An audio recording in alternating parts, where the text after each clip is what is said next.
കാസർഗോഡ് നീലേശ്വരത്ത് വൻ സ്പിരിറ്റ് വേട്ട. ഇന്നോവയിൽ കടത്തുകയായിരുന്ന 1000-ലധികം ലിറ്റർ സ്പിരിറ്റാണ് പിടികൂടിയത്.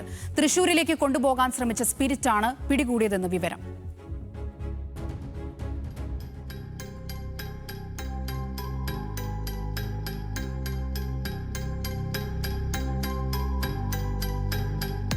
പുലർച്ചെ 2 മണിയോടെയാണ് 1200ഓളം ലിറ്റർ സ്പിരിറ്റ് പിടികൂടിയത്.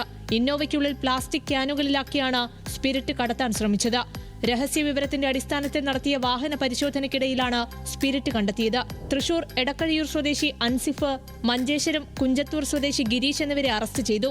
കർണാടകയിൽ നിന്ന് തൃശൂരിലേക്ക് കൊണ്ടുപോവുകയായിരുന്ന സ്പിരിറ്റ് എന്നാണ് പോലീസിന് ലഭിച്ചിരിക്കുന്ന വിവരം.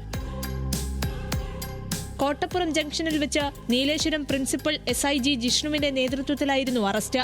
തെരഞ്ഞെടുപ്പ് പ്രഖ്യാപിച്ചതോടെ അതിർത്തി പ്രദേശങ്ങളിൽ കർശന പരിശോധനയിലാണ് പോലീസും സംയുക്ത സേനയും. ന്യൂസ് മലയാളം, കാസർഗോഡ്.